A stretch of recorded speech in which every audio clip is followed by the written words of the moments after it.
So if you like Issac Butterfield, give the video a thumbs up. If you don't like Issac Butterfield, give the video a thumbs down. We got the shirt off because I know the Issac fans dig that look. Issac just did a video about me. I'm trying not to, this is a serious video, it's also a fun video. That's just sort of what my life entails. Issac covered that. He did it pretty respectfully. I was expecting a full sledging, but Issac showed his sort of true colours, and he showed a bit of integrity by just pointing out how cowardly it is and how dangerous it is to coward attack someone from behind or having a street fight situation or whatever. You know, especially attacking someone from behind, no warning, no chance to defend yourself. That's just cowardly. It's vicious.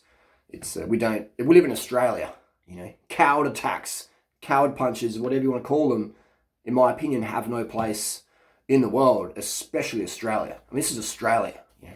We live in a fucking great country, and for people to be worried about coward attacks, or for people's girlfriends to be worried about getting attacked, it's crazy, man. It's crazy. Anyway, I can't talk too much about it. It's all going to court. I'm sure the media will cover it. And we'll go from there. So I just wanted to clear up some of the, I was reading through some of the comments on Isac's videos, and someone was saying, oh, it was, durianrider's a rapist, durianrider's a murderer, durianrider's all this stuff. And this is sort of like, this is a serious part of the internet, but also, it's a weird thing. You got to sort of laugh about it, how the people make these fake websites, or, I mean, just Google my name up, and you'll see, you go, wow, these people are really obsessed with durianrider. Like, read some of it, you know. I watch some of the videos, like they're 3 hours long, right? And there's not a single woman on the planet who says, durianrider raped me, or anything like that. Not even close to that, because that never happened, you know. And I put out a $10,000 reward if someone could actually find a woman who's actually said, durianrider did this, blah, blah, blah. It's not happened. Never happened. Never would happen. There's no police report. There's not a single woman out there in the world saying that she was raped by durianrider, Harley Johnstone, me, etc. There's not. What there is, though, there is a crazy guy, a couple of crazy men out there, and I can talk about one of them. I won't talk about one of them. That will be in the media, I guess, in the court case and all that stuff. But there's one guy from Norway, and I did sleep with his wife. Her name's Hannah, and she's from New Zealand. And she was a friend of mine for about a year. And we had a good jolly night of vegan skin slapping there in Chiang Mai. And her boyfriend, I didn't know they were together at the time. She said she was single. I just broke up with my partner at the time, Freely Banana Girl. And it was just a vegan sex scandal. There was two vegans slapping skins in Chiang Mai at the hotel. All her friends knew about it. Everyone in Chiang Mai knew about it. You know, the emails afterwards, she sent me, you know, raunchy pics, and there's conversations and all sorts. All on email, which, you know, if you've been following it enough, you would have seen it. But, you know, her boyfriend found out. His name's Michael. He's from Norway. He found out about a year later, and he's like, you said you didn't fuck Ollie. I found out you did. And this guy's like he's a serious monotone sort of dude. And his guy makes the 3-hour documentaries about me. And I sort of laugh because I think you have to laugh when situations like this are so insane. And so he's never actually said those words from his mouth. He types it on the title for clickbait and to get some views, but he's never actually said in his words, in his own mouth, Harley Johnstone is a rapist. You know, Harley Johnstone raped Hannah. Because it never happened. So for legal reasons, he sort of jumps around. He just types it, you know, but he never actually says it. So there's no police report. Never ever happened. There's all the emails afterwards. Anyone with half a brain could watch any of the videos or watch the blog posts or whatever these people put about me and go, wow, these people are obsessed with Daddy Durianrider. And so anyway, so we had, you know, a good night of vegan skin slapping, vasectomy style. She even said to me, Hannah said to me, Harley, the first guy to make me come via penetration. So, Issac, do a video about that. And so this comes into the whole realm of the internet where anybody, all right, all you Issac fans out there watching the video, anybody who doesn't like you can make a website saying you're this, you're that, all right, anonymously, and there's nothing you can do about it. Google will not take it down. Nothing will happen, all right? And if it does get taken down, boom, go back up another host 10 minutes later. So this is the world we live in. So in the serious nature of this thing, it's that no one's safe out there on the internet, right? And so anyone can call you or your husband or your wife or anything, a rapist, a pedo, a murderer, a drug dealer, or whatever. They can slander the heck out of you. and, try and destroy your life, and there's nothing you can do about it. So that raises a question of like, wow, this is interesting, you know what I mean? That people out there on the internet are so vulnerable. You're vulnerable, I'm vulnerable, everybody's vulnerable. If someone's got a grudge against you, they can gang stalk you, or whatever you want to call it, and just, especially you've got to be a social media presence, they want to clout chase.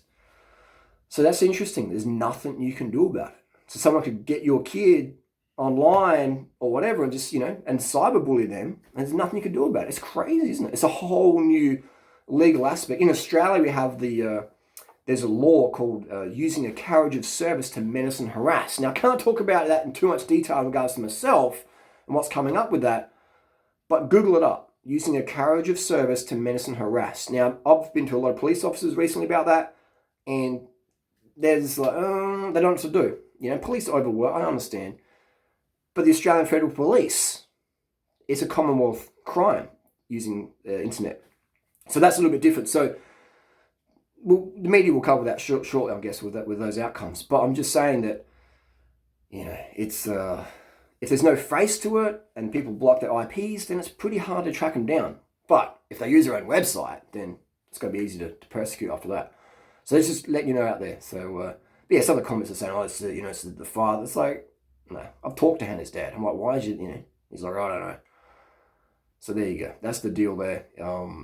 If you want more information, I guess where can you go? You could, Isaac, get on the live stream with my ex-girlfriend, Freely, the banana girl, and she'll tell you all the deets about that. And Freely's no fan of me, even though I turned into a millionaire and made a success online, etc. She'll tell you the truth. Freely's mum will tell you the truth. Freely's brother, who also doesn't like me, will also tell you the truth.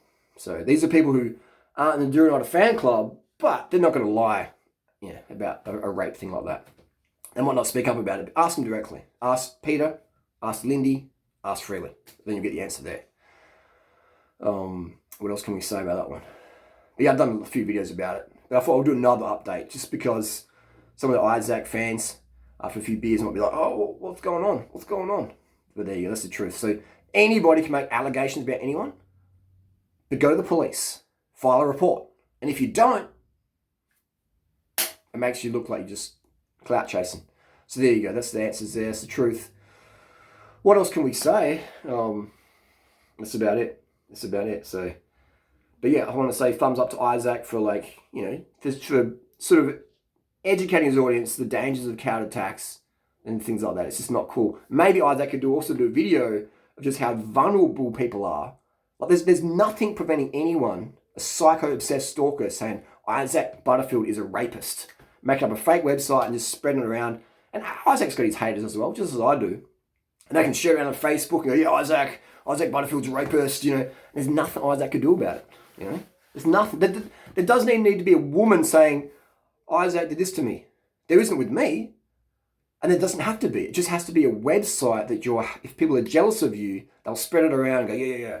Even if anyone of half a brain, any police officer, any legal person would look at the website and go, one, they've got a picture of the wrong person. Two, they messed your age up. Three, all the things are false in there. So it's just half a brain will quickly work out what's going on. But if someone dislikes you, it doesn't matter if it's true or false or it looks wacko or crazy. They'll go, yeah, this is reality. I was kidnapped by aliens on another war. Like aliens raped me. It's crazy. And this false stuff like that is why genuine victims of crime, people who've genuinely been raped, don't get taken seriously, because you have women out there who have a grudge about their ex-boyfriend or ex-girlfriend or whatever, a Tinder date that went wrong or whatever, and they're like, yeah, you rejected me, I'm going to destroy your life. And that happens. And the women, they get angry and they say something and they don't understand the repercussions down the track. And then they're just like, oh shit, I didn't think it was going that far. So, and then what you see is all those women they age very, very quickly. They have a lot of mental health issues because they live in this lie. If they didn't say anything directly, they sort of let the rumors go around and they're like, shit, I let the horse out the gate. Well, I'm just going to walk away from that one. But what it does is if you're letting someone, get destroyed because of that, then you're living a massive lie, and that's going to eat you up on the inside, and that's going to show on your face. You're going to age very, very rapidly. I don't mean like some wrinkles or whatever, grey hair. I mean like just your energy is just going to be sponged out of you. You won't be able to verbalize, probably have to do jump cuts versus one take, etc. All right. So there you go. That's the deal there. Just wanted to do a refresher heads up there. I can't talk too much about my situation because of the court proceedings. I'm sure after everything's wrapped up, there will be media coverage of that. I think the lessons we have to learn from all this situation is coward attacks are cowardly. Anyone can write anything about you on the internet, and there's nothing much you can really do about it. I mean, there isn't. Like, they can get prosecuted, but if they still got a thing against you, they'll keep putting it up, or they get someone else to put it up in another country or whatever. So then you're like, it's just, there's nothing you can really do. You can get one person prosecuted, put in prison for 2 years for a Commonwealth crime, but it's not stopping anyone else, his friends or their friends or her friends, from putting it up around on the internet. So that's just the world we live in. So and what's on Google stays on Google. It's not coming off, really, especially if someone's got a personal grudge against you for whatever reason. A boyfriend that felt rejected, a guy who felt jealous, a girl who felt rejected or whatever, then that will just go on. So there you go. That's the wrap up. Hopefully, as clarification, hopefully maybe Issac could do a follow-up video as well, talking about men or women who make false rape allegations, etc. I think the penalty should be very harsh of that. I would say the penalty for rape should be death penalty, and I think the penalty for false rape claims should also match that. It should be a matching thing. All right, so then we take care of that stuff out of society, because man, there's people out there who lie about stuff because they want to get some money, or they want to get some revenge, or they got jealousy, or some hate issues, or whatever, and then they'll just create this false social narrative, and with no proof whatsoever. It's like saying Justin Bieber, raped my cat. It's like, well, where's the proof? Where's the proof? Anyway, that's the video. Done.